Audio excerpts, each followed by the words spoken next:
Presiden Prabowo serahkan kunci rumah subsidi program FLPP.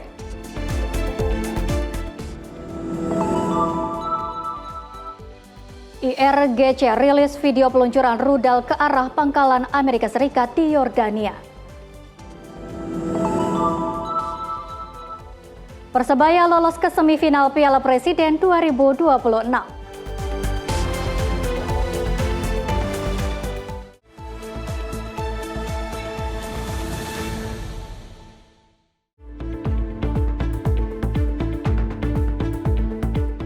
Halo, selamat malam pemirsa. Senang sekali menyapa Indonesia Malam kembali hadir menemani Anda dengan sejumlah informasi menarik baik dari dalam maupun mancanegara.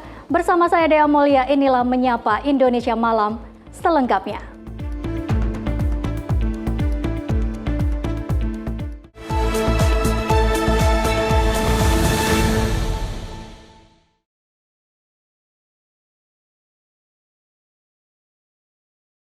Informasi kami awali pemirsa, Presiden Republik Indonesia Prabowo Subianto menghadiri dan menyaksikan akad massal kredit pemilikan rumah atau KPR Sejahtera melalui skema fasilitas likuiditas pembiayaan perumahan atau FLPP di Batang, Jawa Tengah pada Kamis siang.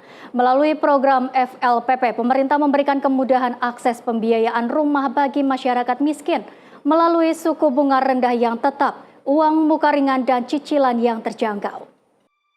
Akad massal ribuan rumah subsidi ini merupakan bagian dari program 3 juta rumah yang terus didorong pemerintah untuk memperluas akses kepemilikan rumah layak bagi masyarakat berpenghasilan rendah atau MBR. Akad massal ini dilaksanakan secara hybrid dengan melibatkan 62.000 debitur yang terdiri dari 200 debitur yang hadir langsung di Batang, Jawa Tengah dan 61.800 debitur mengikuti secara daring dari 36 provinsi. Melalui program FLPP, pemerintah memberikan kemudahan akses pembiayaan rumah bagi masyarakat miskin melalui suku bunga rendah yang tetap, hingga akhir tenor, uang muka ringan serta cicilan yang terjangkau. Dalam kesempatan tersebut, Presiden Prabowo Subianto didampingi Menteri Perubahan dan Kawasan Permukiman atau PKP, Marwarar Sirait, secara simbolis menyerahkan kunci rumah kepada para penerima manfaat dari berbagai latar belakang profesi. Saya terutama bangga dan bahagia bahwa kita sebagai pemerintah dapat memberi kebahagiaan kepada 22.000 keluarga warga negara kita. Saudara-saudara, kita menghendaki seluruh warga Indonesia bisa punya rumah yang layak. Untuk itu kita bekerja keras dengan berbagai program dan kita terus merencanakan dan memikirkan cara-cara terbaik untuk melipat gandakan jumlah rumah yang bisa dinikmati oleh rakyat. Tim redaksi Sinpo TV melaporkan. Pemirsa, Presiden Prabowo menyerahkan kunci rumah subsidi dalam akad massal KPR FLPP di Batang, Jawa Tengah. Program ini menjadi langkah pemerintah menyediakan hunian layak bagi masyarakat berpenghasilan rendah. Penyerahan kunci rumah subsidi menjadi salah satu rangkaian dalam acara akad massal 62.000 unit KPR rumah subsidi dan KUR perumahan senilai 880 miliar rupiah di Kabupaten Batang, Jawa Tengah pada Kamis 30 Juli 2026. Presiden Prabowo Subianto didampingi Menteri Perubahan dan Kawasan Permukiman Marwarar Sirait menyerahkan kunci secara simbolis kepada sejumlah penerima manfaat dari berbagai profesi.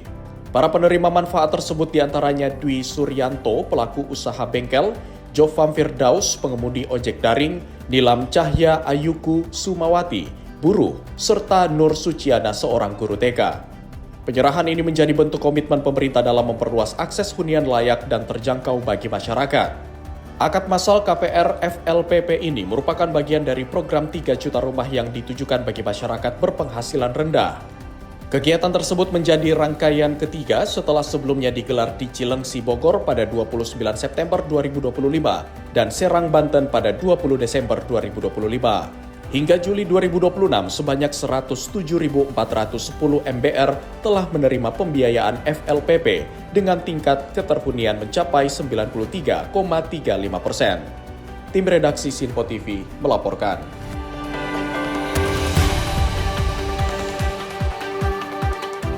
Pemirsa, Gubernur Sherly Laos bersama Direktur Utama Bank Tabungan Negara membangun 36 unit rumah tidak layak huni.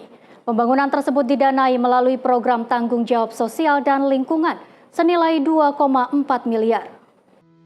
Pembangunan tersebut didanai melalui program tanggung jawab sosial dan lingkungan atau TJSL senilai 2,4 miliar rupiah.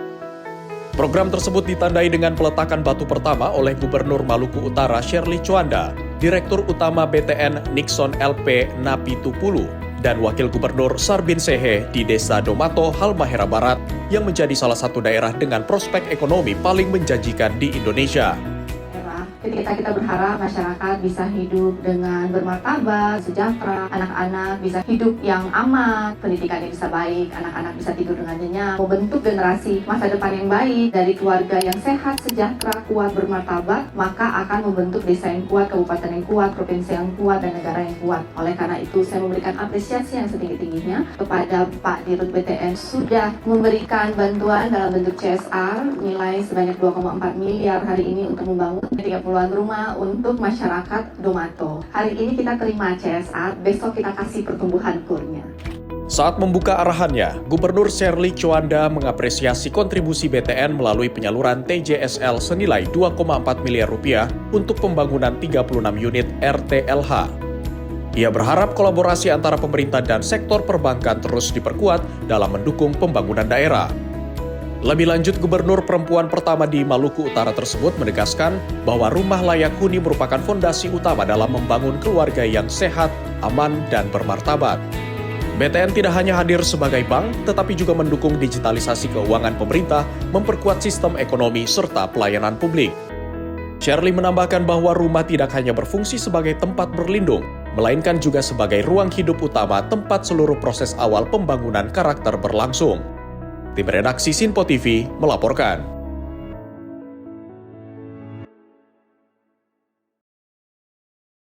Sementara itu, pemirsa, Presiden Prabowo menyoroti peran strategis kereta api sebagai penggerak ekonomi rakyat dan sarana pemerataan pembangunan. Presiden meminta layanan kereta tidak hanya berfokus di kota besar, tetapi juga menjangkau kota-kota kecil. Pemerintah terus mendorong pengembangan transportasi massal yang mampu mendukung aktivitas ekonomi masyarakat. Presiden Prabowo Subianto menilai kereta api memiliki peran strategis sebagai penggerak ekonomi rakyat dan harus menjangkau seluruh lapisan masyarakat. Dalam peresmian revitalisasi stasiun Semarang Tawang, Jawa Tengah pada hari Kamis 30 Juli, Presiden Prabowo menegaskan layanan kereta api tidak boleh hanya berfokus pada kota besar. Menurutnya, konektivitas hingga kota-kota kecil tetap penting untuk mewujudkan pemerataan pembangunan. Kereta api adalah instrumen ekonomi rakyat. Kereta api adalah instrumen sesungguhnya daripada demokratisasi ekonomi, tidak semata-mata mengejar keuntungan.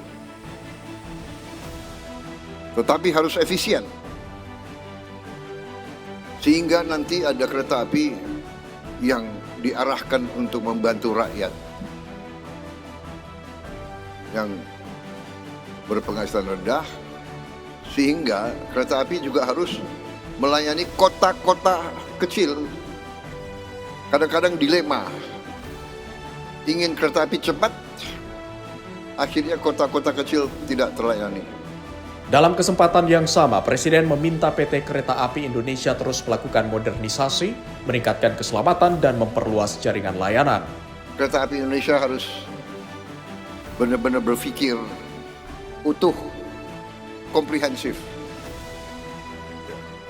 Kita mengejar modernisasi, kita mengejar teknologi, tapi ingat, teknologi semua sarana adalah untuk melayani rakyat. Presiden juga mendorong pembangunan Trans Sumatera Railway hingga rencana pengembangan Trans Kalimantan Railway sebagai bagian dari penguatan konektivitas nasional. Tim redaksi Sinpo TV melaporkan. Pemirsa, Presiden Prabowo Subianto menargetkan Lampung hingga Banda Aceh terhubung melalui jaringan kereta api. Proyek ini menjadi bagian dari penguatan konektivitas nasional.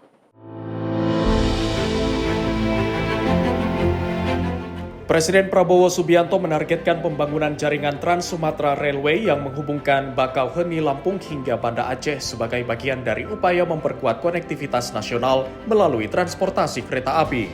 Target tersebut disampaikan saat meresmikan pemugaran bangunan cagar budaya Stasiun Semarang Tawang, Jawa Tengah pada hari Kamis 30 Juli 2026. Presiden Prabowo mengatakan setelah pengembangan jaringan kereta api di Sumatera, pemerintah juga berencana membangun Trans Kalimantan Railway. Menurutnya, kedua proyek tersebut diharapkan dapat berjalan secara bersamaan apabila memungkinkan untuk mempercepat pemerataan infrastruktur transportasi. Trans Sumatera Railway dari Bandar Lampung ya, titik yang paling selatan Bakauheni sampai ke titik paling utara. Habis Trans Sumatera nanti Trans Kalimantan. Kalau bisa bersamaan. Kita mulai. Saya ingin kereta api Indonesia berkembang dengan pesat, dengan luas, dengan besar, sehingga nanti ada kereta api yang diarahkan untuk membantu rakyat yang berpenghasilan rendah, sehingga kereta api juga harus melayani kota-kota kecil. Sejarah penting bagi kita, bagi kepribadian kita, bagi masa depan kita. Selain memperluas jaringan, Presiden Prabowo meminta PT Kereta Api Indonesia terus melakukan modernisasi yang meningkatkan layanan yang berpihak kepada masyarakat, termasuk menjangkau kota-kota kecil serta melayani masyarakat berpenghasilan rendah. Presiden optimistis pembangunan jaringan kereta api nasional akan memperkuat daya saing dan kemajuan Indonesia di masa depan. Tim redaksi Sinpo TV melaporkan. Informasi berikutnya, pemirsa, pimpinan DPR RI Dasko menegaskan komitmennya untuk membenahi tata kelola pengangkatan pegawai pemerintah dengan perjanjian kerja atau P3K di daerah. Langkah tersebut dinilai penting agar pengelolaan aparatur sipil negara dapat lebih tertata dan menyesuaikan dengan kemampuan fiskal daerah. Komitmen tersebut disampaikan Wakil Ketua DPR Sufmi Dasko Ahmad usai menghadiri rapat Komisi 2 DPR bersama Kementerian Dalam Negeri dan Asosiasi Pemerintah Kabupaten seluruh Indonesia. Salah satu isu yang dibahas adalah kondisi fiskal daerah termasuk pengelolaan tenaga P3K. Menurut Dasko, evaluasi tata kelola diperlukan mengingat pengangkatan honorer dan juga P3K selama ini kerap dilakukan setelah pelaksanaan pilkada. Kondisi tersebut dinilai perlu diatur lebih baik agar tidak menimbulkan beban baru terhadap anggaran daerah. DPR pun akan terus berkoordinasi dengan Kementerian Pan-RB dan Kemendagri untuk menyusun tata kelola yang lebih baik. Langkah ini juga diharapkan mampu menjaga keseimbangan antara kebutuhan pelayanan publik, kesejahteraan tenaga P3K, dan kemampuan keuangan pemerintah daerah. Ya, juga tadi termasuk soal P3K yang sebenarnya kita sudah bahas dengan Menpan RB dan Mendagri untuk kemudian diatur lagi tata kelolanya untuk ke depan, karena biasanya pengangkatan ini kemudian dilakukan pada saat selesai pilkada. Nah, kewenangan-kewenangan yang kemudian diberikan kepada kepala daerah ini juga mungkin perlu kita benahi tata kelolanya supaya kemudian tidak terjadi penumpukan honorer atau P3K paruh waktu yang kemudian ada di daerah-daerah. Demikian. Lebih lanjut, Dasko pun berharap perbaikan tata kelola P3K dapat menciptakan sistem kepegawaian daerah yang lebih tertib, berkelanjutan, dan mendukung peningkatan pelayanan publik. Dari Jakarta, Sri Dewi Adayadi, Roda Bayu, Sinpo TV, melaporkan. Sementara itu, pemirsa, Koordinatoriat Wartawan Parlemen berencana melaporkan anggota Komisi 2 DPR RI Dedi Sitorus ke Mahkamah Kehormatan Dewan atau MKD. Langkah tersebut diambil setelah Dedi Sitorus melontarkan pernyataan bahwa wartawan sebagai gerombolan sirkus yang dinilai merendahkan profesi jurnalis saat peliputan rapat di Komisi 2 DPR. Pada hari ini kami merasa dihina, dilecehkan oleh anggota DPR RI, dan kemungkinan jika hal itu juga nanti kami anggap tidak puas ataupun tidak ada tindakan dari MKD maupun fraksi dan juga DPP, maka akan kami lakukan laporan secara hukum ke kepolisian. Insiden tersebut terjadi saat wartawan meliput rapat terbuka Komisi 2 DPR bersama Menteri Dalam Negeri dan sejumlah kepala daerah, di mana saat wartawan masuk untuk mendokumentasikan jalannya rapat, anggota Komisi 2 DPR RI fraksi PDIP Deddy Sitorus justru melontarkan ucapan yang kemudian diprotes oleh KWP. Wakil Ketua KWP Erwin Syahputra menilai ucapan tersebut tidak hanya melukai martabat wartawan yang sedang menjalankan tugas jurnalistik, tetapi juga berpotensi mencederai hubungan baik antara DPR dan insan pers. Atas kejadian tersebut, KWP pun memberikan waktu 1 kali 24 jam kepada Deddy Sitorus untuk menyampaikan klarifikasi dan permintaan maaf secara terbuka mengenai pernyataannya. Apabila tidak ada permintaan maaf dalam batas waktu tersebut, KWP menyatakan akan menempuh jalur etik dengan melaporkan perkara ini ke MKD agar diproses sesuai dengan mekanisme yang berlaku. Pada hari ini kami merasa dihina, dilecehkan oleh anggota DPR RI, di mana tadi pada acara liputan di Komisi 2, mana rapat agenda tersebut secara terbuka boleh untuk dilakukan liputan, namun atas tindakan dan ucapan yang dilakukan oleh saudara Deddy Sitorus yang menyatakan bahwa kami wartawan ini seperti gerombolan sirkus, itu kami anggap pelecehan yang sangat luar biasa.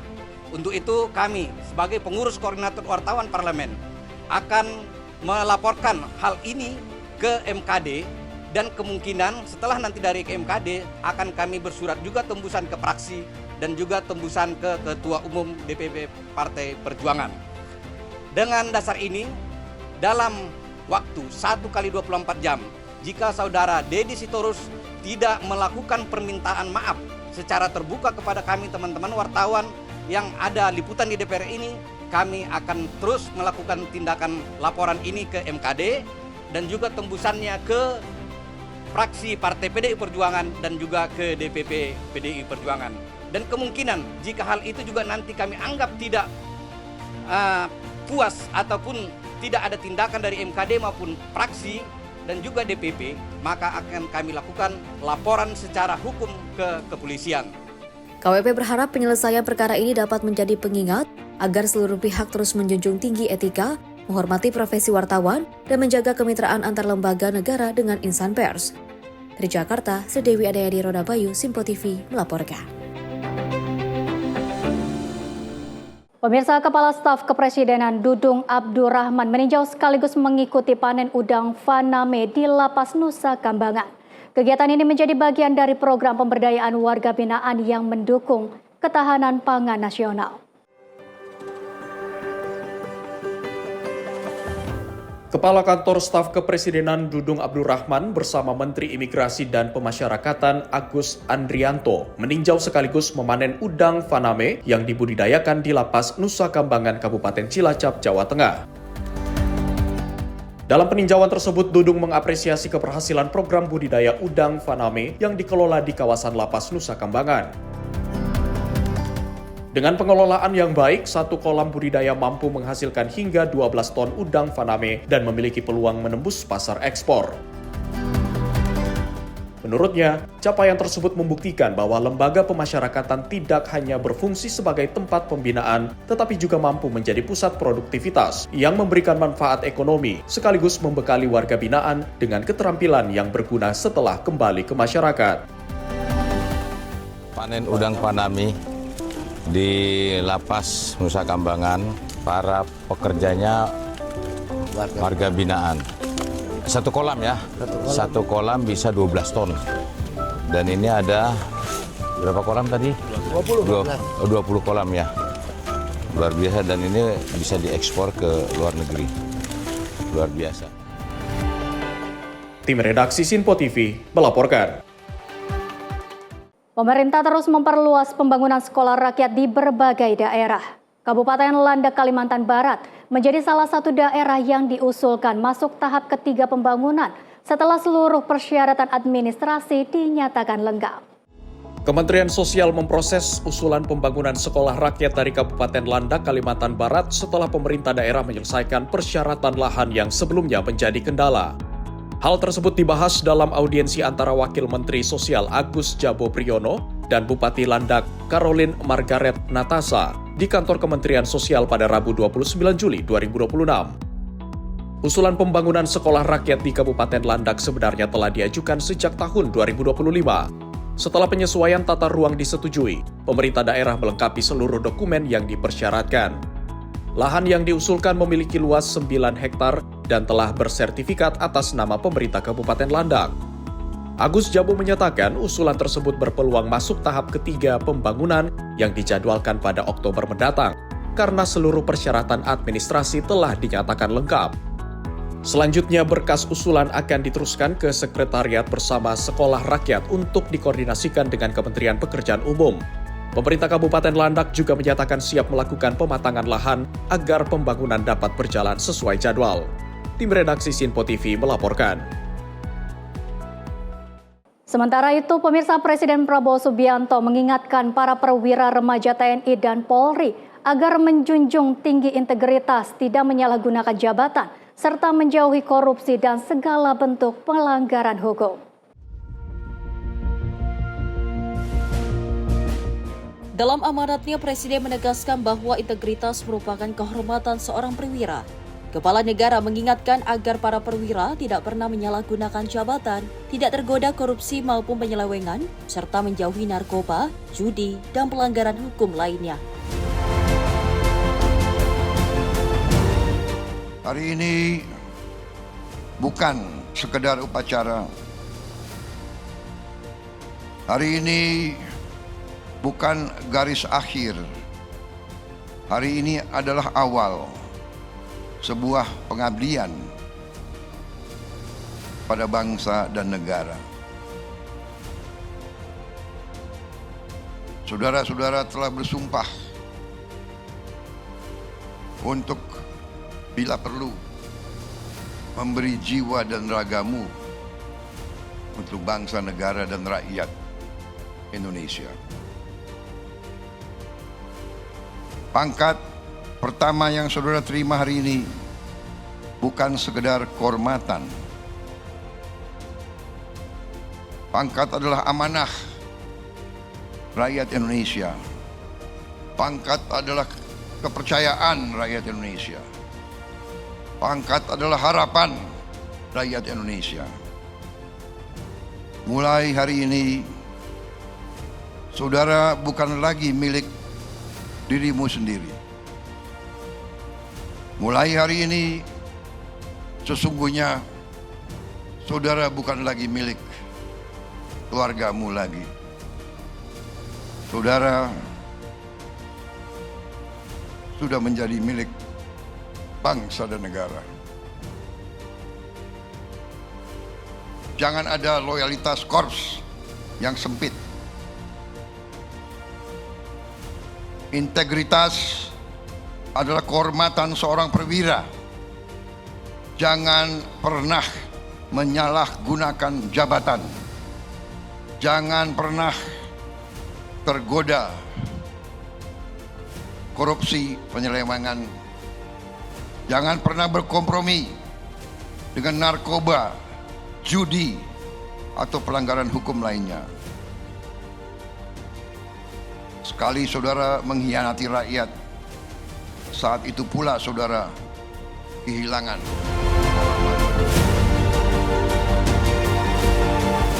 Presiden juga menegaskan bahwa TNI dan Polri merupakan dua institusi yang memegang peran vital bagi kelangsungan bangsa dan negara.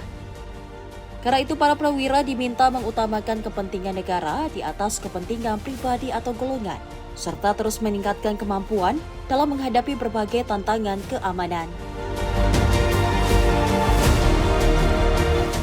Prabowo mengingatkan para perwira dibesarkan dengan dukungan rakyat, sehingga harus mengabdi sepenuhnya untuk melindungi, mengayomi, dan membela masyarakat. Menurut Presiden, rakyat tidak menuntut kesempurnaan, namun mengharapkan kejujuran, keadilan, dan kehadiran perwira saat dibutuhkan. Tim redaksi Simpo TV melaporkan. Pemirsa, pemerintah memperketat peraturan bebas visa bagi wisatawan mancanegara yang hendak mengunjungi Indonesia. Pada tahun 2016, pemerintah membebaskan 169 negara dari penggunaan visa, kini diperketat menjadi 20 negara yang bebas masuk ke wilayah Indonesia. Orang-orang wisatawan yang masuk ini yang berkualitas, yang memberikan dampak langsung kepada perekonomian dan pariwisata kita. Terkait diketatkannya peraturan bebas visa bagi wisatawan mancanegara, sebuah lembaga pendidikan di kawasan Lenteng Agung, Jagakarsa, Jakarta Selatan menggelar diskusi terkait peraturan bebas visa pada Rabu siang. Dalam diskusi tersebut hadir Dirjen Imigrasi, Guru Besar Hukum Internasional UI, Wakil Ketua Komisi 13 DPR RI, serta Rektor menjadi narasumber dalam diskusi bertajuk Bebas Visa, Ancaman atau Peluang. Meski pemerintah memperketat peraturan bebas visa yang sebelumnya 169 negara, kini menjadi 20 negara yang bebas masuk ke wilayah Indonesia. Namun terjadi peningkatan kunjungan sebesar 14% dari tahun 2016 hingga tahun 2025. Selain itu, pendapatan negara juga mengalami peningkatan di mana dari hasil pengurusan visa mendapatkan 5 miliar rupiah. Sementara itu, peraturan bebas visa juga memiliki dampak negatif, di mana wisatawan mancanegara yang mengunjungi Indonesia kerap berbuat onar. Selain itu, para pekerja asing juga turut mengambil peranan sehingga warga Indonesia kesulitan dalam mencari pekerjaan. Diskusi publik ya terkait dengan masalah bebas visa kunjungan, apakah ini merupakan suatu peluang atau merupakan suatu ancaman lah kan seperti itu. Ya, banyak perspektif, tapi tone-nya mungkin hampir sama semuanya. Tone-nya hampir sama bahwa memang kedaulatan nomor satu, saya rasa ya.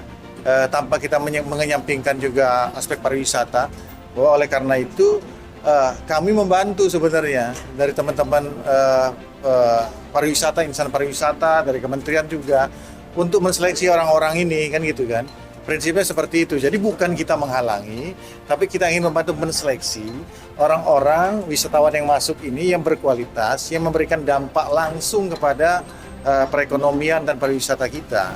Karena faktanya yang di lapangan yang terjadi pada saat ini, kita lihat sendiri, ya kan, wisatawan-wisatawan yang tidak berkualitas yang masuk ke sini mengganggu ketertiban keamanan. Kita harus keluar uang lagi untuk melakukan penegakan hukum, sedangkan anggaran kita terbatas. Dari hasil diskusi tersebut membuat Dirjen Imigrasi akan mengkaji kembali kebijakan peraturan bebas visa kunjungan bagi wisatawan asing, di mana tarif pengurusan visa yang sebelumnya Rp500.000 akan dinaikkan sehingga menambah pendapatan negara, serta mendatangkan wisatawan yang bisa menjaga ketertiban dan memberikan dampak positif bagi kota yang dikunjungi. Dari Jakarta, Tim Liputan Simpo TV melaporkan. Selanjutnya, pemirsa, Kementerian Ekonomi Kreatif tengah menyiapkan pedoman pemanfaatan kecerdasan artifisial atau AI bagi pelaku ekonomi di sektor kreatif. Hal ini dilakukan untuk memastikan pemanfaatan AI berjalan selaras dengan kebijakan nasional serta mendukung pertumbuhan industri kreatif.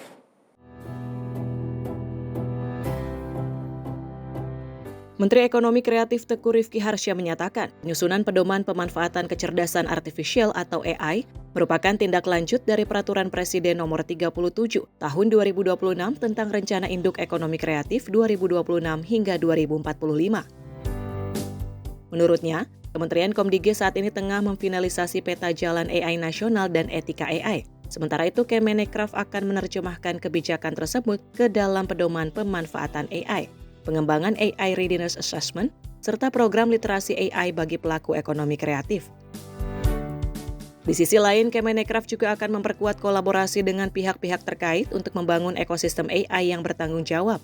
Selain 7 subsektor prioritas yang telah ditetapkan pemerintah, Kemenkraf menilai teknologi baru dan konten digital juga menjadi potensi besar menjadi pendorong pertumbuhan ekonomi dan penciptaan lapangan kerja.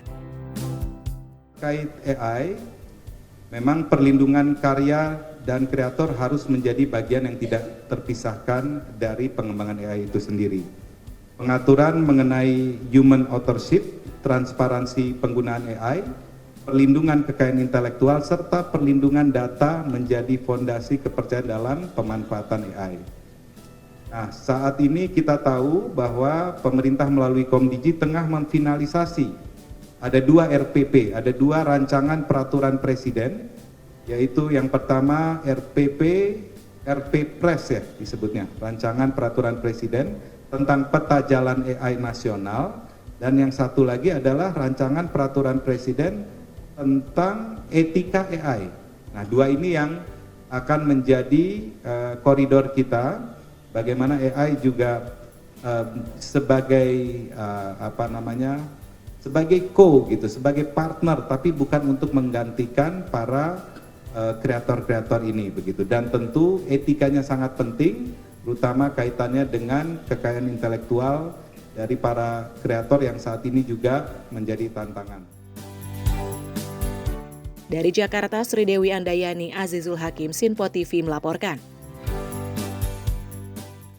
Informasi berikutnya pemirsa, Gubernur DKI Jakarta Pramono Anung meluncurkan sistem pembayaran tiket MRT Jakarta menggunakan kartu kredit nirsentuh atau IMV contactless di Stasiun Bundaran HI, Jakarta Pusat pada Rabu 29 Juli 2026.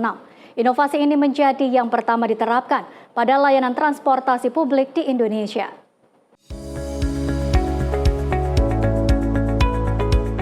Penerapan sistem IMV contactless menjadi bagian dari transformasi layanan MRT Jakarta dalam menghadirkan transportasi publik yang lebih mudah, cepat, dan berstandar internasional. Layanan ini dapat digunakan oleh masyarakat maupun wisatawan yang memiliki kartu kredit berlogo Visa dan Mastercard dengan fitur nirsentuh. Kehadiran inovasi tersebut diharapkan mampu memberikan kemudahan akses sekaligus meningkatkan pengalaman pengguna dalam memanfaatkan transportasi publik di ibu kota. Pemerintah Provinsi DKI Jakarta juga berkomitmen terus mengembangkan sistem pembayaran nirsentuh agar dapat terintegrasi dengan berbagai moda transportasi publik lainnya, sehingga mobilitas masyarakat menjadi lebih praktis, efisien, dan nyaman. Dengan mengucap Bismillahirrahmanirrahim, pada hari ini, sistem pembayaran tiket dengan kartu kredit nirsentuh pada layanan MRT Jakarta secara resmi saya luncurkan. Penerapan pembayaran nirsentuh di MRT Jakarta menjadi langkah nyata pemerintah Provinsi DKI Jakarta dalam mendorong transformasi layanan transportasi publik yang modern, terintegrasi, dan berbasis teknologi untuk memudahkan mobilitas masyarakat. Tim redaksi Sinpo TV melaporkan.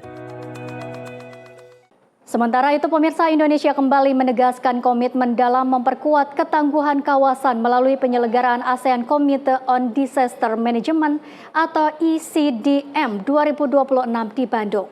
Pertemuan ini menjadi forum strategis bagi negara-negara ASEAN untuk memperkuat kerjasama penanggulangan bencana. Pertemuan ASEAN Committee on Disaster Management atau ACDM 2026 menjadi momentum bagi negara-negara ASEAN untuk memperkuat kerjasama dalam menghadapi berbagai risiko bencana. Melalui forum ini, setiap negara berbagi pengalaman, praktik terbaik, serta menyusun langkah-langkah strategis untuk meningkatkan kesiapsiagaan dan kapasitas penanggulangan bencana di tingkat kawasan. Usung semangat One ASEAN One Response, Indonesia berkomitmen memperkuat solidaritas dan kolaborasi antar negara ASEAN. Melalui koordinasi yang lebih erat, diharapkan setiap negara mampu memberikan respon yang cepat, terpadu, dan saling mendukung saat terjadi bencana, sekaligus memperkuat ketangguhan kawasan dalam menghadapi berbagai tantangan di masa mendatang. ACDM, ASEAN Committee on Disaster Management, ini merupakan suatu platform bagi negara-negara ASEAN untuk berdiskusi, sharing best practices terhadap penanggulangan bencana. Yang kita tahu ASEAN adalah satu kawasan di mana kebencanaan itu merupakan suatu hal yang tidak terelakkan, sehingga mau tidak mau suatu platform atau forum bersama untuk bisa menyelesaikan berbagai permasalahan dan saling belajar satu sama lain itu menjadi suatu hal yang bermanfaat. Penyelenggaraan ACDM 2026 menegaskan komitmen Indonesia dalam memperkuat kolaborasi kebencanaan di tingkat ASEAN, sehingga terbangun kawasan yang lebih tangguh, siap, dan mampu memberikan respon cepat dalam menghadapi berbagai ancaman bencana. Tim redaksi Sinpo TV melaporkan. Pemirsa, kami akan kembali usai jeda. Tetaplah bersama Menyapa Indonesia Malam.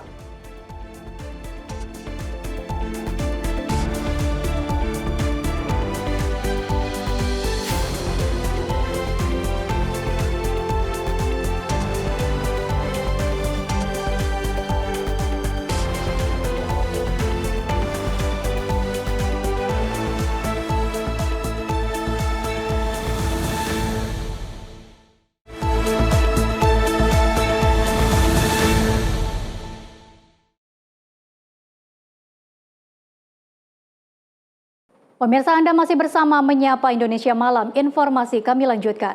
Pemirsa, suasana duka menyelimuti Baghdad, Irak. Ratusan warga mengantarkan jenazah anggota pasukan mobilisasi rakyat atau Popular Mobilization Force yang gugur dalam serangan gabungan Amerika Serikat dan Arab Saudi. Iring-iringan peti jenazah berbalut bendera memenuhi jalanan Baghdad. Tangis dan lantunan duka mengiringi prosesi pemakaman anggota Popular Mobilization Force atau PMF yang menjadi korban serangan di sejumlah wilayah Irak. Ambulans membawa jenazah ke lokasi pemakaman, sementara ratusan pelayat mengantarkan para korban ke tempat peristirahatan terakhir.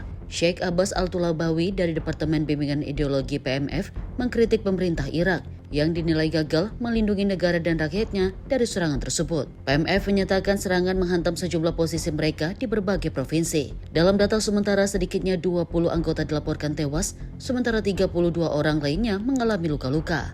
أين التسليح؟ أين حماية أبنائنا؟ أين حماية شعبنا؟ أين حماية سيادة بلدنا؟ هذا البلد الذي يوميا يخترق. أين هذه الحماية؟ هذه الأسئلة كلها نوجهها إلى الحكومة العراقية. أين حماية أبنائنا؟ اليوم وكل يوم نزف نخبة من أبنائنا وشبابنا فلذات أكبادنا. إلى أين تصلون؟ إلى أين تصلون؟ فهذا فقط نستنكر ونستنجد هذا العمل الإجرامي الذي طال شبابنا الآمنين المطمئنين، لكن السؤال الذي يطرح نفسه أين الحكومة العراقية من كل ذلك؟ Komando Pusat Militer Amerika Serikat atau CENTCOM menyatakan pasukan Amerika Serikat dan Arab Saudi melancarkan serangan presisi ke lokasi logistik dan gudang senjata yang diklaim digunakan kelompok bersenjata yang bersekutu dengan Iran di Irak Timur. CENTCOM menyebut kelompok tersebut diarahkan oleh Korps Garda Revolusi Islam Iran untuk menyerang pasukan Amerika Serikat serta fasilitas energi milik Arab Saudi. Pemerintah Arab Saudi mengatakan serangan dilakukan setelah sistem pertahanan udaranya mencegat sejumlah drone yang menargetkan fasilitas minyak dalam 2 hari terakhir. Riyadh menegaskan tidak menginginkan eskalasi, namun akan merespons setiap serangan lanjutan. Menyikapi situasi tersebut, Dewan Keamanan Nasional Irak menggelar rapat darurat dan menyetujui rencana pengamanan nasional. Pemerintah Irak juga berjanji mencegah pihak manapun menggunakan wilayah Irak untuk mengancam negara-negara tetangga. Tim redaksi Sinpo TV melaporkan. Pemirsa, rekaman dari dalam pusat perbelanjaan Aeon di Kumamoto, Jepang memperlihatkan parahnya kerusakan akibat gempa bumi berkekuatan magnitudo 6,8. Hingga kini tim penyelamat masih berupaya mencari korban yang diyakini masih terperangkap di bawah reruntuhan. Video memperlihatkan kondisi bagian dalam pusat perbelanjaan Aeon yang hancur akibat gempa bumi yang mengguncang prefektur Kumamoto pada hari Selasa waktu setempat. Sejumlah bagian bangunan terlihat runtuh dan dipenuhi puing-puing. Hingga hari Rabu, 13 orang dilaporkan meninggal dunia akibat gempa tersebut. Sementara itu, sejumlah korban masih diyakini terjebak di dalam pusat perbelanjaan dan lokasi lain yang terdampak.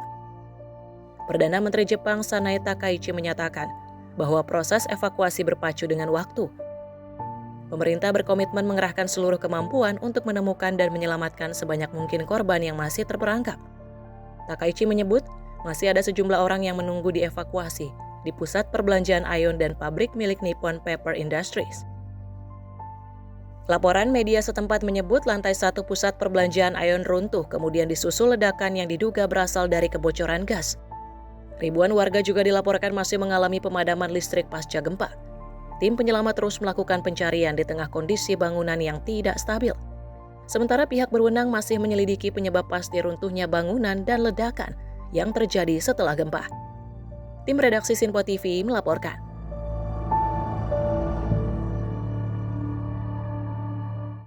Selanjutnya, pemirsa, kebakaran besar melanda gereja St. Andrews yang berusia 164 tahun di kota Leicester, Inggris. Api melalap sebagian besar atap bangunan bersejarah tersebut hingga memaksa petugas bekerja sepanjang malam untuk memadamkan api. Kebakaran dilaporkan terjadi pada Selasa malam waktu setempat dengan api cepat menjalar ke bagian atap gereja dan menimbulkan asap tebal yang terlihat dari berbagai penjuru kota. Sebagian atap gereja dilaporkan runtuh saat proses pemadaman berlangsung. Dinas Pemadam Kebakaran Leicestershire mengerahkan 8 mobil pemadam beserta petugas untuk mengendalikan api. Hingga Rabu pagi kebakaran berhasil dipadamkan dan tidak ada korban jiwa dilaporkan dalam insiden ini. Sebelum kondisi di dalam gereja memburuk, petugas berhasil menyelamatkan peti jenazah yang akan digunakan dalam prosesi pemakaman, serta sejumlah benda keagamaan yang berada di dalam bangunan. Gereja St. Andrews dibangun pada tahun 1860 hingga 1862 dan terdaftar sebagai bangunan cagar bersejarah berkategori Grade 2 bintang. Hingga kini penyebab kebakaran masih dalam penyelidikan pihak berwenang. Tim redaksi Simpo TV melaporkan.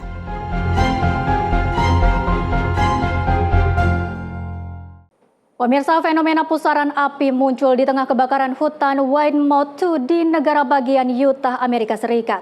Kebakaran yang dipicu sambaran petir itu telah melalap lebih dari 4.000 hektar lahan hingga kini masih belum berhasil dikendalikan.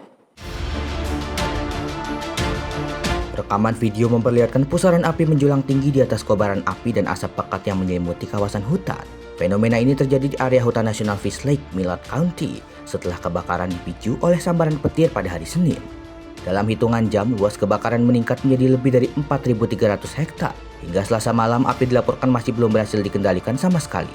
Pihak berwenang menetapkan wilayah selatan Kanos dalam status evakuasi siap dan meminta warga menyiapkan perlengkapan penting serta siap meninggalkan rumah jika kondisi memburuk. Hingga Selasa malam tidak ada bangunan yang dilaporkan terancam secara langsung. Sementara itu, petugas pemadam kebakaran terus bekerja membuat garis pembatas api demi menekan penyebaran kebakaran. Meski sering disebut sebagai puting beliung api, para pejabat belum mengklasifikasikannya sebagai tornado. Fenomena tersebut lebih tepat dikenal sebagai pusaran api, yaitu kolom udara berputar yang dapat membawa api, asap, dan puing-puing. Tim redaksi Simpo TV melaporkan. Sementara itu, pemirsa, 7 warga Palestina dilaporkan terluka setelah sebuah serangan udara yang diduga dilancarkan militer Israel menghantam kamp pengungsi Al-Shati di Gaza. Serangan ini menghancurkan puluhan tenda pengungsi dan memaksa banyak keluarga kembali kehilangan tempat berlindung. Rekaman video memperlihatkan detik-detik ledakan yang diikuti kepanikan warga saat berlari menjauhi lokasi serangan. Ambulans segera datang ke lokasi untuk mengevakuasi korban, sementara warga berusaha mencari barang-barang yang masih tersisa di antara puing-puing. Menurut keterangan warga, serangan tersebut menghancurkan satu kamp yang ditempati 35 keluarga pengungsi. Sekitar 150 orang termasuk anak-anak kini terpaksa bermalam di ruang terbuka tanpa tempat berlindung. مخيم كامل بيحكوا على 35 عيلة 35 عيلة بتسكن في هذا المخيم ما فيش إلا آثار دمار يعني طلع ما فيش أثر لأي خيمة يعني 35 فيش خيم مش مبين دمار فوق 35 خيمة يعني 35 عيلة رغم انها قصفت دورها وسكنت في خيام هتسكن هلقيت في الشارع مش هتلاقي مكان هذه العائلات اللي بتسكن في المخيم هذا انه تلاقي اي مأوى انها تسكن فيه يعني العائلات 35 عيلة ما يقرب 150 شخص مع اطفالهم هيباتوا الليلة في الشارع. حس في وقف اطلاق نار؟ والله وين وقف اطلاق النار؟ وين وقف اطلاق النار؟ يعني بقول لك مجتمعين في القاهره انفراجه لغزه وسطاء رايحين وسطاء جايين ان هو وقف اطلاق نار اللي بتحكوا عنه واحنا هلقيته ميتين في الشارع. وين وقف اطلاق النار؟ لا هذه حرب مكتمله الاركان ما فيش اطلاق نار. هذه حرب لا بنلاقي لقيت 35 عيله بدها تبات في الشارع ما فيش لها مأوى وعيها راحت اكلها راح ما فيش. وين وقف اطلاق النار؟ عم في الشارع انه هو وقف اطلاق نار فعلا كذبوا عليكم. ما فيش وقف اطلاق نار في غزه في قصف وفي نزوع وفي دمار هي اللي احنا شايفينه في غزه. ما يضحكوش عليكم بقول لك وفد على القاهره واسرائيل بعتها توفد وحماس ما فيش وقف اطلاق نار في غزه. Menurut sejumlah laporan media, warga di wilayah itu sebelumnya telah menerima peringatan untuk meninggalkan lokasi. Serangan ini terjadi di tengah upaya mediasi internasional yang masih berlangsung untuk mendorong tercapainya kesepakatan gencatan senjata antara Israel dan Hamas. Tim redaksi Simpo TV melaporkan. Pemirsa, Garda Revolusi Iran atau IRGC merilis rekaman yang diklaim memperlihatkan peluncuran rudal balistik ke arah pangkalan militer Amerika Serikat di Yordania. Serangan ini kembali meningkatkan ketegangan di tengah rapuhnya upaya gencatan senjata antara Washington dan Teheran. Video yang dirilis IRGC memperlihatkan sejumlah rudal diluncurkan ke langit malam dari lokasi yang tidak diungkapkan. Pada salah satu rudal terdapat tulisan berbahasa Persia yang menyatakan bahwa Iran berjuang untuk menghancurkan musuh agresor. IRGC mengklaim serangan ini menargetkan pangkalan udara militer Amerika Serikat dan markas Komando Pusat Amerika Serikat di Yordania. Menurut mereka, aksi tersebut dilakukan sebagai balasan atas serangan militer Amerika Serikat terhadap Iran. Namun, Komando Pusat Militer Amerika Serikat menyatakan seluruh rudal berhasil dicegat sebelum mencapai sasaran. Militer Yordania juga mengonfirmasi sistem pertahanan udaranya berhasil menghancurkan 5 rudal yang dikatakan berasal dari Iran. Insiden ini terjadi setelah kedua negara sebelumnya menandatangani kesepakatan kerangka gencatan senjata pada pertengahan Juni. Namun kedua pihak kemudian saling menuduh melanggar kesepakatan sehingga ketegangan kembali memanas. Tim redaksi Sinpo TV melaporkan. Pemirsa, pimpinan Korea Utara Kim Jong-un bertemu dengan para veteran perang Korea dan tokoh yang berjasa dalam masa perang. Pertemuan tersebut menjadi bagian dari rangkaian peringatan 27 Juli yang dikenal Korea Utara sebagai Hari Kemenangan. Foto-foto yang dirilis oleh kantor berita Korea Utara KCNA memperlihatkan Kim Jong-un menyambut para veteran perang dan penerima penghargaan atas jasa mereka selama Perang Korea. Kim terlihat menyapa para veteran, melambaikan tangan dan berfoto bersama. Pertemuan tersebut digelar dalam rangkaian peringatan Hari Ulang Tahun ke-73 Gencatan Senjata yang mengakhiri Perang Korea pada tahun 1953. Hingga kini konflik tersebut belum berakhir dengan perjanjian damai, melainkan hanya dengan kesepakatan gencatan senjata. Menurut KCNA, Kim Jong-un menyebut para veteran yang masih hidup sebagai sumber kekuatan yang tak tergantikan, serta pilar moral bagi negara. Ia menilai kehadiran mereka menjadi penyemangat bagi partai buruh, pemerintah, dan rakyat Korea Utara. Kim menegaskan peringatan tahunan setiap 27 Juli bertujuan mewariskan semangat, harga diri, dan keyakinan untuk meraih kemenangan kepada generasi penerus. Rangkaian peringatan juga diisi dengan parade seremonial, pertunjukan peringatan, serta ziarah ke makam prajurit Korea Utara dan relawan Tiongkok. Media pemerintah menegaskan peran besar generasi perang dan pasukan relawan Tiongkok dalam sejarah konflik tersebut. Korea Utara memperingati tanggal 27 Juli sebagai Hari Kemenangan dalam Perang, pembebasan tanah air yang menjadi salah satu hari besar nasional di negara tersebut.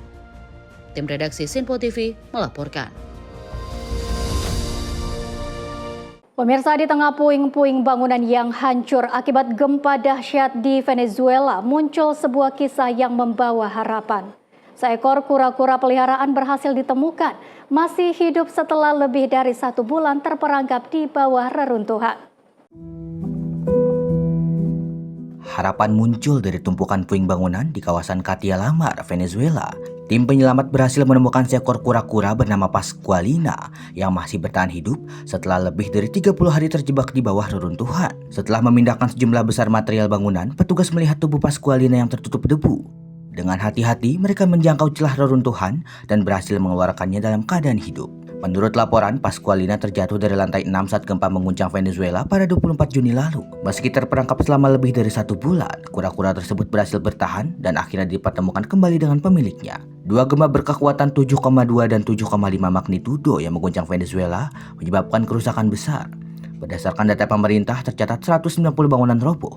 Lebih dari 5.500 orang dilaporkan tewas dan lebih dari 16.700 orang mengalami luka-luka. Tim redaksi Sinpo TV melaporkan. Sementara itu, pemirsa, seorang nelayan sekaligus influencer di Filipina menjadi sorotan setelah seekor gurita yang baru ditangkap menempel di wajahnya. Aksi tak terduga itu terekam dalam video yang menjadi viral di media sosial. Rekaman memperlihatkan Clarence Cheta mula berusaha melepaskan tentakel gurita yang melilit wajahnya. Namun setelah satu tentakel berhasil dilepaskan, tentakel lain kembali mengayun dan mengenai wajahnya. Setelah berjuang selama beberapa saat, Tamula akhirnya berhasil menyelamatkan gurita tersebut. Insiden ini mengundang beragam reaksi warganet dan ditonton luas di beragam platform media sosial. Menggigit gurita merupakan salah satu cara tradisional yang digunakan nelayan untuk mematikan hewan tersebut dengan menargetkan pusat saraf di antara kedua matanya. Namun metode ini masih menjadi perdebatan etis. Sejumlah aktivis sejahtera hewan menilai penggunaan pisau atau tombak yang menembus bagian kepala dianggap lebih cepat dan lebih manusiawi dibandingkan metode tradisional tersebut. Tim redaksi Sinpo TV melaporkan.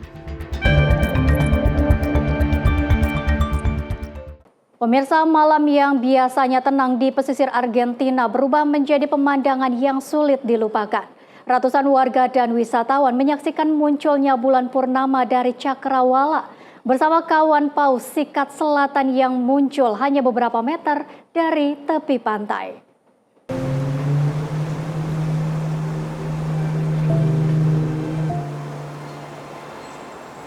Suasana hening di pantai Lascian Teras kawasan Lindung Eldoradillo mendadak dipenuhi decak kagum pengunjung saat bulan purnama perlahan muncul dari horizon laut. Pada saat yang sama, paus sikat selatan terlihat berenang di perairan dangkal, menyuguhkan pemandangan langka yang memukau pengunjung. Ratusan warga, wisatawan hingga fotografer memadati garis pantai untuk mengabadikan momen langka tersebut. Siluet paus yang meluncur di atas permukaan air berpadu dengan cahaya bulan, menciptakan suasana yang menjadi daya tarik utama malam itu. Pemandu wisata lokal, Francisco Garcia menyebut, perpaduan bulan purnama dengan kemunculan paus sebagai pengalaman yang sulit diungkapkan dengan kata-kata. Menurutnya, fenomena alam tersebut memberikan kesan mendalam bagi siapapun yang menyaksikannya. Pengalaman serupa dirasakan Florencia, wisatawan yang baru pertama kali melihat paus di habitat alaminya. Ia mengaku terkesan karena dapat menyaksikan dua hal yang disukainya, yaitu astronomi dan kehidupan laut dalam satu momen yang sama. Paus sikat selatan rutin datang ke perairan Semenanjung Valdez antara Juni hingga Desember untuk kawin, melahirkan, dan membesarkan anaknya. Spesies ini merupakan paus balan yang menyaring makanan menggunakan lempeng balan bukan gigi. Sempat diburu hingga hampir punah pada masa lalu, populasi paus ikan selatan perlahan pulih berkat larangan perburuan komersial dan perlindungan kawasan konservasi. Pada tahun 1999, UNESCO menetapkan Semenanjung Valdez sebagai situs warisan dunia karena perannya sebagai salah satu kawasan berkembang biak paus sikat selatan terpenting di dunia. Tim redaksi Sinpo TV melaporkan. Pemirsa, dua pencuri sepeda motor diarak warga saat jajan batagor usai beraksi di kawasan Kalibaru, Cilincing, Jakarta Utara pada Rabu 29 Juli 2026 dini hari. Satu dari dua pelaku dihakimi warga sebelum diamankan petugas kepolisian. Kerumunan warga ini menyoraki dua pencuri sepeda motor yang tertangkap warga saat jajan batagor usai beraksi di kawasan Kalibaru, Cilincing, Jakarta Utara, Rabu 29 Juli 2026 dini hari. Keduanya dibawa petugas tim gabungan Polsek Cilincing, Jatan Ras Polres Metro Jakarta Utara, dan Brimob Yon B Polda Metro Jaya yang sedang berpatroli. Warga berhasil menangkap kedua pelaku karena mengenali wajah pelaku dari rekaman CCTV yang sebelumnya beredar luas. Dari hasil pemeriksaan awal, pelaku mengaku sepeda motor hasil curian telah dijual ke wilayah Tanjung Priuk. Sementara 3 anggota komplotan lainnya masih dalam pengejaran petugas. Petugas mengimbau masyarakat agar tidak menjadi hakim utama dan menyerahkan proses hukum kepada aparat yang berwenang. Tim redaksi Sinpo TV melaporkan. Informasi berikutnya pemirsa, seorang guru olahraga di SDN 017 Balikpapan Timur diduga menjadi korban pengeroyokan setelah menegur seorang murid yang kedapatan mengendarai sepeda motor sambil merokok. Teguran berujung musibah, inilah yang dialami seorang guru olahraga di SDN 017 Balikpapan Timur, Kalimantan Timur. Dirinya dikeroyok di rumahnya di kawasan Teritip, Balikpapan Timur oleh sejumlah orang usai menegur salah seorang murid yang kedapatan mengendarai sepeda motor sembari merokok. Berdasarkan informasi yang beredar, aksi pengeroyokan itu diduga terjadi usai teguran korban diadukan kepada keluarga salah seorang siswa. Akibat kejadian ini, korban mengalami luka di kepala dan wajah. Korban kemudian menjalani visum serta melaporkan peristiwa ini ke Polresta Balikpapan agar diproses sesuai hukum yang berlaku. Saat ini pihak kepolisian masih melakukan penyelidikan dengan memeriksa sejumlah saksi dan mengumpulkan barang bukti guna mengungkap kronologi lengkap serta pihak-pihak yang diduga terlibat dalam kasus pengeroyokan. Tim redaksi Sinpo TV melaporkan. Pemirsa, seorang pria diamankan warga usai diduga melakukan aksi begal payudara di kawasan Kabupaten Bogor, Jawa Barat. Pelaku kemudian diserahkan ke Polres Metro Depok guna proses pemeriksaan. Warga berkerumun mengintegrasi seorang pria yang diduga melakukan aksi begal payudara di kawasan Pura Bojonggede menuju Tajur Halang, tepatnya di sekitar Kafe Kebon Jati, Depok, Jawa Barat. Meski sempat geram, warga dapat menahan emosi untuk tidak menghakimi terduga pelaku. Berdasarkan informasi, terduga pelaku merupakan warga Kampung Susukan, sedangkan korban diketahui merupakan warga Kampung Nanggela. Saat ini pelaku diamankan di Polres Metro Depok guna proses pemeriksaan. Peristiwa ini menjadi pengingat bagi masyarakat perempuan agar tetap meningkatkan kewaspadaan saat beraktivitas di ruang publik. Jika mengalami atau menyaksikan kejadian serupa, segera laporkan kepada pihak kepolisian agar dapat segera ditindaklanjuti. Tim redaksi Simpo TV melaporkan.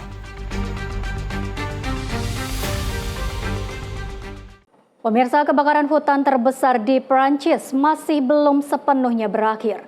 Petugas pemadam justru berjibaku mencari titik-titik api di wilayah Gironde saat gelombang panas kembali melanda dan meningkatkan risiko munculnya kebakaran baru. Petugas pemadam menyusuri kawasan hutan yang telah menghitam akibat kebakaran. Mereka memeriksa dan memadamkan titik-titik panas yang masih tersisa agar tidak kembali memicu kebakaran besar. Menurut Dinas Pemadam Kebakaran dan Penyelamatan Gironde, titik api kembali sering muncul pada pagi hari. Api yang berawal dari semak belukar dapat dengan cepat menjalar ke vegetasi yang lebih tinggi apabila tidak segera dikendalikan. C'est très important parce que là on était le matin. Le matin, c'est les débuts des reprises. Début des reprises, ça commence un petit peu, après ça prend la végétation basse et ça peut passer très vite à la végétation haute. Donc notre objectif, c'est de les éteindre le plus rapidement possible pour pas que ça prenne. Pihak berwenang memperkirakan petugas akan tetap berada di lokasi selama lebih dari 1 bulan untuk memastikan kebakaran benar-benar padam. Proses tersebut dapat berlangsung lebih cepat apabila curah hujan tinggi terjadi dalam beberapa pekan mendatang. Kebakaran ini pertama kali muncul di wilayah Saumur dan Le Porch di barat laut Bordeaux pada 22 Juli. Api melalap lebih dari 42.000 hektar hutan atau sekitar 4 kali luas kota Paris, serta memaksa lebih dari 220.000 warga mengungsi. Insiden ini juga memicu terbentuknya pyrocumulonimbus, yaitu awan badai yang terbentuk akibat panas ekstrim dari kebakaran. Fenomena langka ini dapat memicu petir, angin kencang, dan titik api baru. Meski api di sebagian wilayah sudah mulai mereda, kondisi vegetasi yang sangat kering, suhu tinggi, dan angin yang berubah-ubah membuat ancaman kebakaran masih tinggi. Pemerintah Prancis menetapkan status siaga kebakaran tertinggi di Gironde dan meminta masyarakat menjauhi kawasan terdampak. Tim redaksi Simpo TV melaporkan. Pemirsa, usai jeda kami akan menghadirkan informasi seputar olahraga yang akan dibawakan rekan kami, Azhar Putra. Ya, Azhar, ada informasi menarik seputar olahraga apa nih hari ini? Baik, terima kasih Dea. Informasi menarik dari dunia olahraga salah satunya adalah di mana Roberto Mancini akhirnya kembali menjadi pelatih timnas Italia. Informasinya usai jeda. Tetaplah bersama kami di Menyapa Indonesia Malam Sport.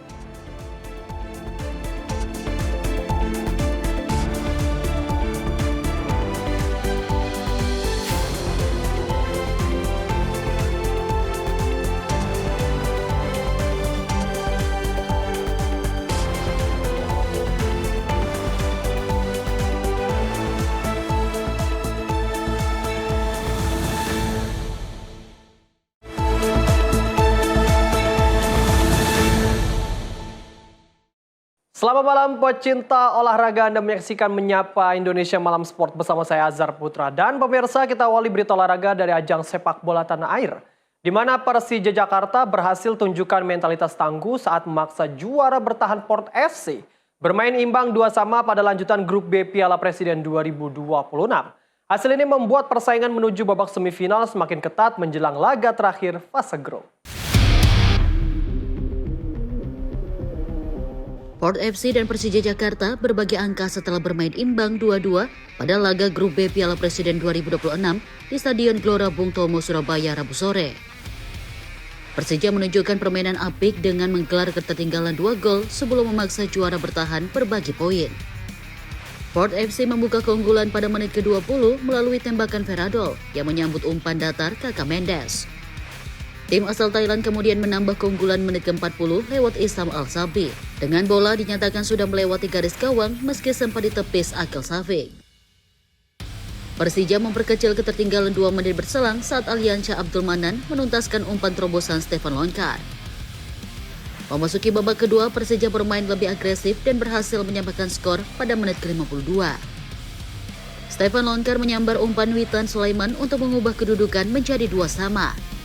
Kedua tim sama-sama menciptakan peluang di sisa pertandingan, namun tak ada gol tambahan hingga laga berakhir. Hasil imbang ini membuat 4FC mengoleksi 4 poin di grup B, sementara Persija meraih 1 poin dan tempati posisi 3 klasemen sementara. Tim redaksi Simpo TV melaporkan.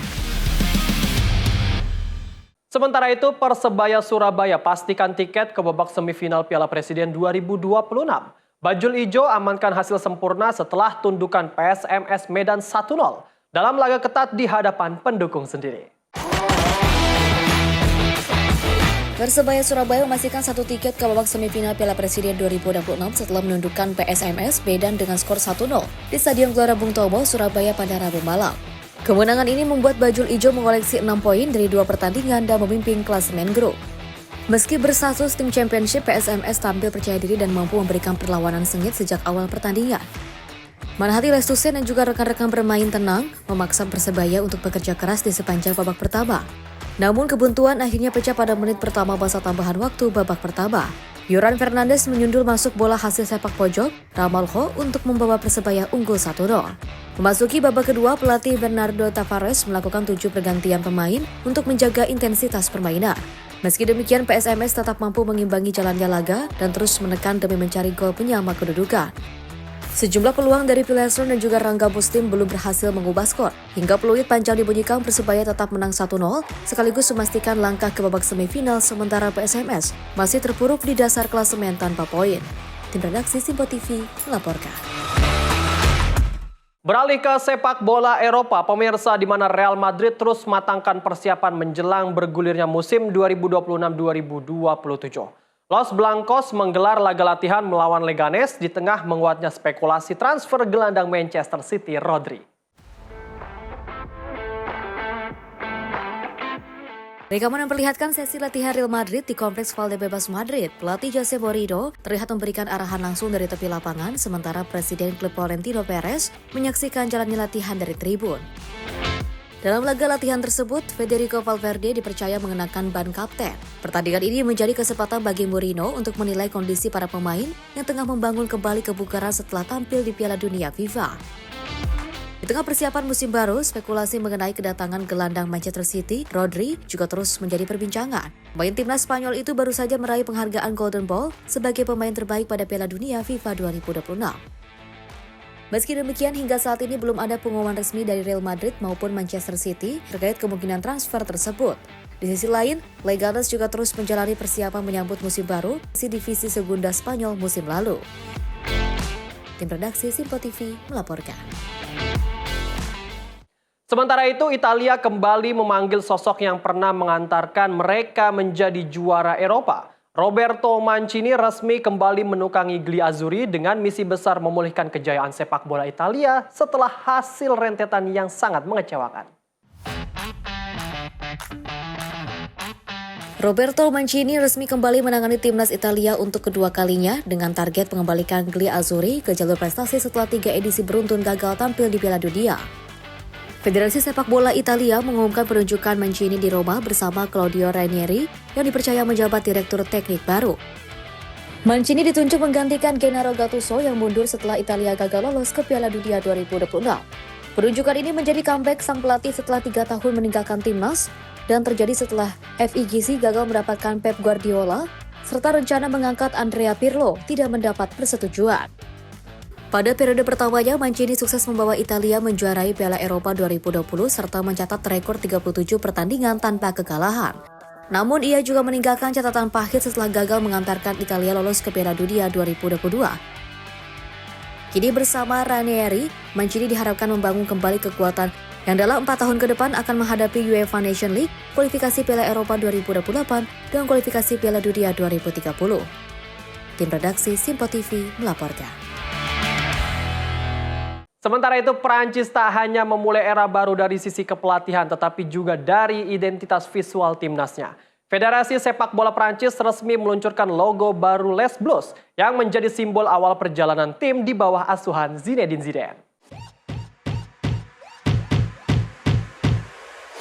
Federasi Sepak Bola Prancis resmi meluncurkan identitas visual baru timnas Prancis sebagai bagian dari era baru Les Bleus menjelang berbagai agenda internasional. Peluncuran logo ini dilakukan beberapa hari setelah Zinedine Zidane resmi ditunjuk sebagai pelatih kepala timnas Prancis menggantikan Didier Deschamps. Dalam keterangan resminya, FFF menegaskan lambang baru tetap mempertahankan ikon ayam jantan, Luko Gola, namun tampil dengan desain yang lebih modern dan dinamis agar sesuai dengan kebutuhan era digital. 2 bintang emas di atas lambang juga tetap dipertahankan sebagai penanda gelar Piala Dunia tahun 1998 dan 2018. Perubahan paling menonjol terlihat pada bagian bawah logo yang kini memadukan tulisan FFF dengan tulisan melengkung French, menggantikan desain yang juga digunakan sejak 2018. Identitas visual baru ini akan diterapkan di seluruh tim nasional Prancis mulai dari tim putra, putri hingga kelompok usia, serta digunakan pada media resmi, perlengkapan tim dan juga produk federasi menjelang kompetisi internasional berikutnya. Tim redaksi Simpo TV melaporkan. Di tengah gelombang penolakan terhadap rencana komersialisasi Piala Dunia, Presiden FIFA Gianni Infantino akhirnya angkat bicara. Infantino menegaskan langkah ini diklaim bertujuan meningkatkan dana pengembangan sepak bola bagi seluruh anggota FIFA. Gianni Infantino akhirnya buka suara terkait wacana pembentukan FIFA Forward Enterprise yang juga akan mengelola aspek komersial Piala Dunia dan kompetisi FIFA. Presiden FIFA menegaskan langkah ini bukan untuk menjual Piala Dunia, melainkan membuka sumber pendapatan baru bagi 211 asosiasi anggota FIFA. Menurut rencana, sepak bola global.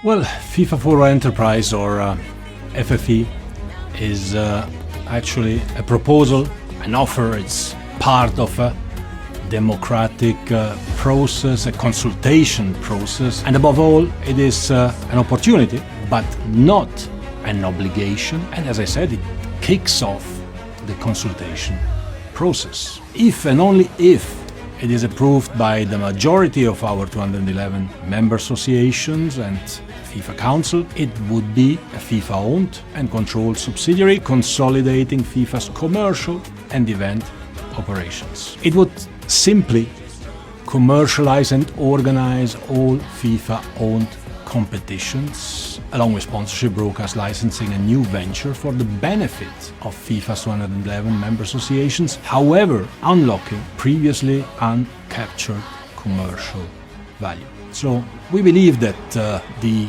FFE proposal would unlock the sport's potential in every corner of the world across men's, women's, and youth football. In the next forward cycle alone, distributions would rise from $8 million per MA to $20 million. Additionally, each MA would also have the option to access a further $20 million through the FIFA Fast Forward program, taking the potential funding to $40 million per MA for this next cycle. It is a golden opportunity to turbocharge the development of the game globally. But again, it is just an offer, not an obligation.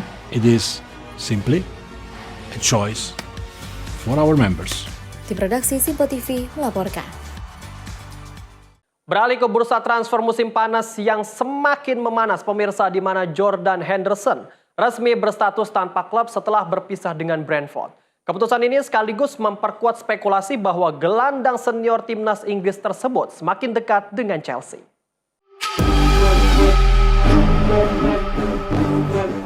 Jordan Henderson resmi berpisah dengan Brentford dan kini berstatus tanpa klub setelah mengakhiri kontraknya 1 tahun lebih cepat berdasarkan kesepakatan bersama. Keputusan ini membuka peluang besar bagi sang gelandang untuk bergabung dengan Chelsea pada bursa transfer musim panas ini. Melalui laman resmi klub, Brentford juga menginformasikan bahwa Henderson memanfaatkan klausul dalam kontrak yang memungkinkannya mengakhiri kerjasama lebih awal. Dalam pesan perpisahannya, Henderson menyampaikan rasa terima kasih kepada klub atas dukungan yang diberikan kepadanya dan keluarganya sejak hari pertama bergabung. Dengan status sebagai pemain bebas, Henderson kini dapat bernegosiasi dengan klub manapun. Chelsea menjadi pihak yang paling difavoritkan untuk mendapatkan tanda tangannya, menyusul munculnya laporan mengenai pendekatan yang dilakukan The Blues dalam beberapa hari terakhir. Musim lalu, Henderson mencatatkan 34 penampilan bersama Brentford dengan sumbangan 1 gol dan 3 assist. Tim redaksi Simpo TV melaporkan. Pemirsa, informasi tadi menutup perjumpaan kita hari ini. Saya Azhar Putra, mewakili seluruh rekan kerja yang bertugas mengucapkan terima kasih, selamat malam, dan sampai jumpa.